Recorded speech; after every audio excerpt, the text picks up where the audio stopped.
Nous avons passé 30 jours magnifiques avec cet invité, et voilà qu'il nous a quittés. En sa présence, nous avons remarqué que nous étions tous capables d'augmenter notre foi, d'être assidus à nos salates et accorder plus de temps à la lecture du Coran. Cet invité nous a tant apporté à ses côtés et il nous a laissé tellement de sagesse. À ses côtés, nous nous sommes engagés à prendre de nouvelles résolutions, la promesse de nous améliorer et de faire des efforts. Et si on faisait en sorte de tenir notre promesse, tu l'auras compris, dans cet épisode, je vais te parler de l'après-Ramadan. Durant ce mois béni, nous avons été assidus à nos salats au point où Salat al-Maghrib était scruté à la minute près. Nous lisions plus de Coran, écoutions plus de Coran, évoquaient et invoquaient Allah subhanahu wa ta'ala chaque jour. Nous l'invoquions avant la rupture du jeûne et durant nos prosternations. Nos invocations étaient de plus en plus personnalisées car elles venaient du cœur. Notre générosité a augmenté et les difficultés de notre prochain étaient devenues nos propres soucis. Les mosquées étaient pleines, même au milieu de la nuit. Tout cela grâce aux bienfaits du Ramadan. Le Ramadan est terminé et la question qu'il faut se poser est: que va-t-il se passer maintenant que le Ramadan nous a quittés? Afin de répondre à cette question, il nous faut nous rappeler quel était le but du Ramadan. Allah subhanahu wa ta'ala nous a facilité les actes d'adoration durant ce mois afin que nous puissions goûter à la douceur de la taqwa.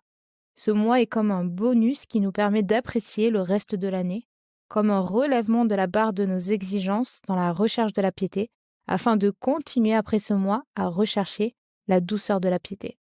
Allah subhanahu wa ta'ala nous dit dans la ayah 183 de Surat al-Baqarah, dans une traduction du sens de la ayah: « Ô les croyants, on vous a prescrit le jeûne comme on l'a prescrit à ceux d'avant vous, ainsi atteindrez-vous la piété. » Donc le Ramadan nous prouve que chacun peut devenir un meilleur musulman, que tu as ce potentiel de gagner ce combat contre Shaitan.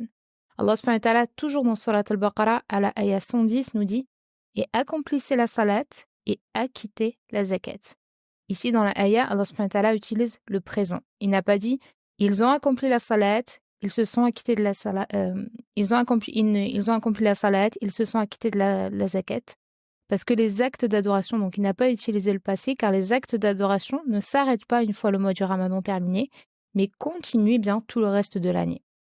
L'islam est donc un rythme de vie, une relation quotidienne avec Allah Azza wa Jal, une relation quotidienne avec les actes d'adoration.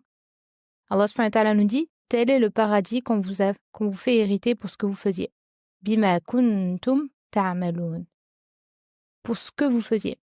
Donc les choses que tu continues à faire pour pouvoir accéder au paradis. Bien sûr, on accède au paradis par miséricorde d'Allah subhanahu wa ta'ala, qui nous permet d'entrer dans ce paradis. Et le prophète alayhi salatu wa salam nous dit: « Faites de bonnes œuvres avec sérieux, sincérité et modération, et sachez que vos actes ne vous feront pas entrer au paradis, et que l'acte le plus aimé auprès d'Allah est le plus constant, cela même s'il est petit. » Donc, l'acte le plus aimé auprès d'Allah est le plus constant, même s'il est petit. Donc Allah subhanahu wa ta'ala veut de nous la régularité. Ce qui compte, ce n'est pas la quantité, mais la régularité que tu accordes à tes actes d'adoration, à ton combat contre ton nafs. Ton combat chaque jour est bien pour être meilleur, à te rapprocher d'Allah subhanahu wa ta'ala.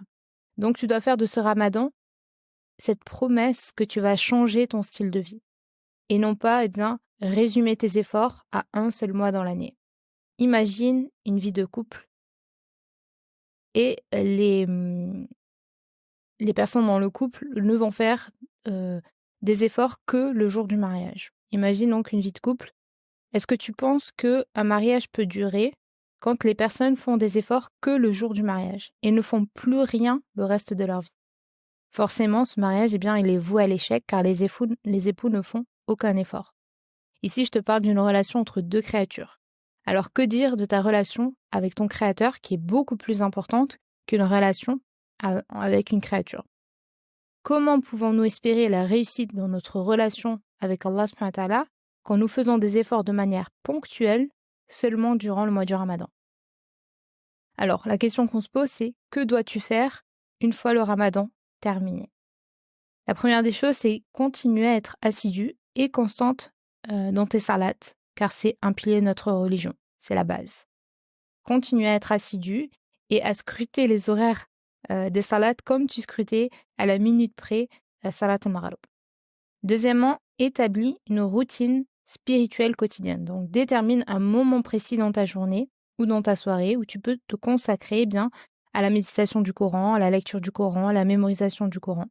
Donc, une routine régulière qui va permettre bien de maintenir cette connexion spirituelle que tu avais bien tout le long du mois du Ramadan. Troisièmement, essaie de rester en contact avec d'autres musulmans, donc avec la communauté, en t'impliquant bien dans des activités, si possible à faire des prières en groupe à la mosquée, à participer à des cours, etc. Et tout le fait de ne pas rester seul. Donc vraiment, ce soutien va permettre bien de renforcer ta connexion avec Allah subhanahu wa ta'ala et te rappeler bien que tu n'es pas seul dans ce combat de tous les jours et dans cette quête de toujours s'améliorer. Quatrièmement, fais preuve de gratitude. Donc ça, c'est la base également. Le premier verset dans le Coran, si on ne compte pas la basmala, donc c'est Alhamdulillah Rabbil Alamin, donc louange Allah subhanahu wa ta'ala. Donc, prends l'habitude de faire des pauses chaque jour pour exprimer bien ta gratitude envers Allah subhanahu wa ta'ala pour les bienfaits qu'il te donne dans ta vie, mais également les épreuves, puisqu'on l'a vu, même les épreuves, aussi dures soient-elles, viennent avec leur lot de bienfaits, quand on cherche à savoir les sagesses derrière les épreuves. Donc, le fait de faire preuve de gratitude envers Allah subhanahu wa ta'ala va t'apporter énormément de bienfaits et j'avais consacré tout un épisode sur la gratitude, donc si tu souhaites l'écouter. Et donc la gratitude va t'apporter énormément de bienfaits, de positivité, puisque ça va favoriser cet esprit positif et te permettre bien de reconnaître la présence d'Allah subhanahu wa ta'ala dans tous les aspects de ta vie.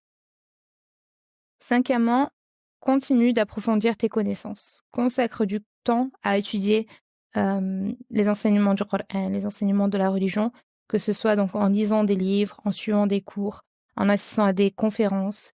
Plus tu vas approfondir bien tes connaissances et plus ça va t'aider à te connecter encore plus avec Allah subhanahu wa ta'ala, à rester sur le droit chemin et à comprendre plus profondément bien, les principes de la religion et pouvoir les appliquer bien plus facilement dans ta vie quotidienne.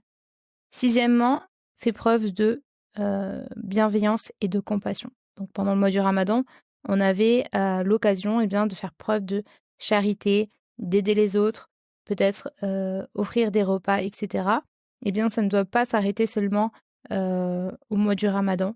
On doit avoir cette envie de participer, que ce soit financièrement ou physiquement, à des œuvres charitables, à des associations, etc. Donc vraiment mettre au cœur de notre vie le besoin d'aider les autres, de faire preuve de bienveillance, de compassion, qui vont t'aider à renforcer ta connexion avec les autres et de renforcer bien évidemment par cela ta connexion avec Allah subhanahu wa ta'ala. Septièmement, revoir ton intention. Ça, j'aurais dû le mettre déjà en premièrement. Donc, toute chose que tu fais doit être fait dans l'intention de satisfaire Allah subhanahu wa ta'ala seul, que ce soit dans tes actions quotidiennes, que ce soit dans tes relations avec les autres, que ce soit dans ta pratique de la religion. Veille à ce que tes intentions soient pures pour Allah subhanahu wa ta'ala seul et qu'elles soient donc alignées avec les valeurs donc de notre religion et les règles de notre religion. Huitièmement, essaie de trouver des moments de solitude. Donc, accorde-toi des périodes de solitude. Donc, on est dans une époque où on est de plus en plus connecté, de plus en plus distrait. Et la solitude est peut-être vue comme quelque chose de négatif, comme quelqu'un qui n'a pas d'amis, comme un no life, comme ils aiment bien les dire, les jeunes. Alors que plus on prend de l'âge et plus on voit la valeur de la solitude et plus on apprécie sa propre personne. Et la solitude va t'apporter énormément de bienfaits. Donc, n'aie pas ce réflexe de t'asseoir sur le canapé et de tout de suite sortir ton téléphone et de scroller, etc. Mais prends le temps de prendre peut-être une boisson chaude et de méditer sur ta vie, méditer sur tes choix, méditer sur ton comportement, de faire un bilan peut-être de ta journée, de ta semaine, de ton mois ou de ta vie complètement, et de voir, eh bien, quelles choses tu pourrais améliorer, quelles choses tu devrais délaisser, quelles sont les décisions que tu devrais prendre, et cetera. Et la solitude, vraiment, c'est ce qui va te permettre vraiment de mettre les idées au clair. Et on voit que plus on prend de l'âge et plus la solitude devient, un luxe, parce que, on est de plus en plus demandé. Donc parfois, on n'arrive même pas à écouter nos propres idées dans notre tête. Donc vraiment, voir la solitude comme un bienfait et faire et prendre des moments, eh bien, de solitude. On le voyait, le prophète alayhi salatu wassalam. Donc l'être humain est un être, sociable qui est fait pour vivre avec les gens, de connecter avec les gens et cetera. Mais l'être humain a également besoin de cette solitude et on le voit avec le prophète alayhi salatu wassalam qui aimait se retirer dans la grotte de Hira. Donc et d'avoir ce moment, seul où il pouvait bien contempler, le monde qui l'entoure et peut-être prendre des décisions, méditer et cetera. Et c'est souvent dans ces moments-là qu'on prend les meilleures décisions, qu'on a des bonnes idées et cetera. Et puis on le voit avec le prophète alayhi salatu wassalam, c'est à ce moment-là qu'il va avoir la révélation du Coran, donc la meilleure des méditations, le meilleur des messages. Donc ça nous prouve que vraiment la solitude nous apporte énormément de bienfaits. Donc fais en sorte, eh bien, de ne pas forcément être tout le temps entouré de personnes, de surtout pas, tout le temps, eh bien, sortir ton téléphone, scroller, mais parfois ne rien faire. Juste méditer, penser, réfléchir. Ça va t'apporter énormément, de choses, de contempler, comme le faisait le prophète alayhi salatu wassalam, le monde qui t'entoure.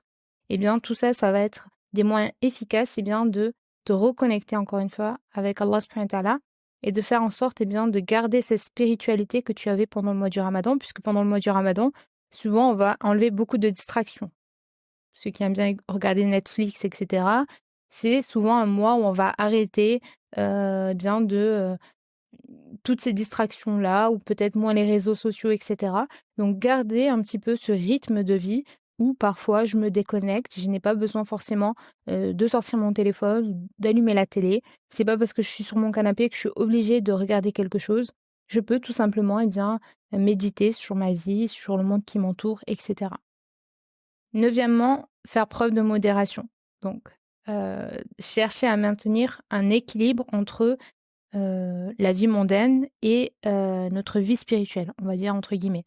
Donc, prendre soin de notre corps, prendre soin de notre âme, prendre soin de notre esprit, de faire en sorte de, eh bien, trouver un équilibre entre, oui, je dois vivre ma vie, parfois on a des responsabilités et cetera, mais ne pas négliger également l'aspect spirituel.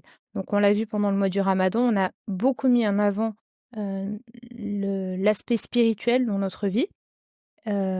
C'était comme si c'était entre guillemets «une petite pause», mais on peut continuer à avoir, cela si on arrive à trouver un équilibre. Surtout nous, en tant que femmes, on peut être souvent débordées quand on a des enfants, peut-être un travail, les tâches ménagères, enfin gérer toutes les responsabilités, même non pas mariée, mais juste, peut-être s'occuper de ses parents et cetera. Donc parfois on peut être vraiment, heu, absorbé par, le rythme de la vie qui est de plus en plus stressant, de plus en plus, hem on est de plus en plus absorbé vraiment par toutes les responsabilités et parfois, eh bien, tout ce qui est, aspect spirituel, tel que la lecture du Coran, la mémorisation du Coran et cetera, vont être mis malheureusement au second plan. Donc vraiment, le défi maintenant, on le sait pendant le mois du Ramadan, les shayatines étaient enchaînées, les portes de l'enfer fermées, les portes du paradis ouvertes et cetera. Donc c'était vraiment un moment propice pour se rapprocher d'Allah subhanahu wa ta'ala. Maintenant, bah, tout cela est terminé, donc les shayatines sont libérés et donc forcément, on n'a plus ce terrain fertile qu'on avait pendant le mois du Ramadan. Mais ça ne veut pas dire qu'il est impossible de pouvoir avoir un équilibre entre vie mondaine et vie spirituelle. Donc, il est toujours possible de lire le Coran tous les jours, il est toujours possible d'écouter des duros, il est toujours possible de s'améliorer, d'améliorer son comportement, de se rapprocher d'Allah subhanahu wa ta'ala. Mais c'est à nous, eh bien, de trouver cet équilibre entre vie mondaine et vie spirituelle. Dixièmement, faire preuve de patience, parce que comme je le disais, pendant le mois du Ramadan, donc tout était propice pour nous repentir, écouter plus de Coran, lire plus de Coran, etc. Et donc là, la vie reprend son cours, on va dire. Et ce voyage vers Allah subhanahu wa ta'ala va comporter des hauts et des bas. Donc forcément, quand on va vouloir rester fidèle à ce chemin, du droit chemin, à rechercher la piété, etc., on va faire face peut-être à des épreuves, à des hauts, à des bas, à de la procrastination, à de la démotivation, etc. Donc il faut vraiment faire preuve de patience envers nous-mêmes et de persévérance, même lorsque on rencontre des obstacles, quand on rencontre des défis sur notre chemin. Donc pareil, j'avais fait un épisode que j'avais consacré au bienfait de la patience, de la régularité, etc. Donc je t'invite à écouter l'épisode. Désolée, je ne sais plus quel numéro c'est, mais il suffit de cliquer sur mon nom, donc Vis ton courant, et tu retrouveras donc tous les épisodes que j'avais donc enregistrés. Et donc il y en avait un qui était consacré à la patience. 11e, dernier conseil, sois indulgente envers toi-même. Donc accepte le fait que tu es humaine et que tu feras des erreurs au cours de ta route. Donc sois bienveillante envers toi-même et donc traite-toi avec compassion, même lorsque tu te sens imparfaite, même lorsque tu as des difficultés. Souviens-toi que donc chaque jour, c'est une nouvelle opportunité de grandir, de t'améliorer, de progresser sur ce chemin vers Allah subhanahu wa ta'ala. Et je voulais terminer avec cette magnifique comparaison qu'a fait un shir. Il avait dit que le mois du Ramadan était à l'image du prophète Yusuf alayhi salam avec ses 11 frères. Le mois du Ramadan, il est venu et malheureusement, beaucoup de personnes n'ont pas compris sa valeur, comme les gens n'avaient pas compris la valeur du prophète Yusuf alayhi salam, qui était vu comme une menace selon ses frères qui pensaient que leur père l'aimait beaucoup plus qu'eux. Il était vu ensuite comme un simple esclave qu'on peut vendre à vil prix. Ensuite, il a été vu comme un simple prisonnier. Et c'est seulement quand il a accédé au trône que les gens ont compris sa valeur, que chacun cherchait à se rapprocher de lui pour profiter de sa générosité, de sa vertu, de sa beauté, etc. Donc ce que tu dois retenir, c'est que le mois du Ramadan, il a été mis sur un trône pour toi, avec plus de connexions dans les mosquées, plus de connexions avec le Coran, plus d'âmes charitables, plus d'invocations, plus d'évocations d'Allah subhanahu wa ta'ala. Et malheureusement, donc certaines personnes ne vont pas voir la valeur du Ramadan. Ils vont faire leur Ramadan et puis ils vont le mettre dans le puits, comme ont fait les frères de Yusuf alayhi salam. Et puis ils vont continuer leur vie comme si de rien n'était. Ils ne vont pas comprendre la valeur du mois du Ramadan. Ils vont continuer leur vie jusqu'à 11 mois plus tard, ressortir ce mois du Ramadan du puits et continuer ce mois du Ramadan et ensuite le remettre dans le puits. Donc ma sœur, ne jette pas tout cela dans le puits. Ne jette pas le mois du Ramadan dans le puits. Il faut que tu prennes conscience de la valeur du Ramadan. Donc ne jette pas tout ce que tu as fait dans le puits. Tu ne vas pas remettre ton Coran sur l'étagère. Tu ne vas pas délaisser tes salades.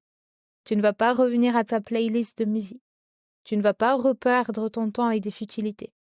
Ne sois pas une adoratrice du Ramadan, mais une adoratrice d'Allah subhanahu wa ta'ala. C'est Allah subhanahu wa ta'ala qui a créé le mois du Ramadan. Donc nous ne sommes pas des adoratrices du Ramadan. On n'adore pas Allah que pendant le Ramadan. On l'adore les 12 mois de l'année. Donc tu dois remercier Allah subhanahu wa ta'ala de t'avoir montré ton potentiel, de pouvoir te rapprocher de lui, de goûter au plaisir de la foi. Les 11 autres mois de l'année doivent regarder le mois du Ramadan sur le trône comme les frères de Yusuf alayhi salam regardaient leurs frères.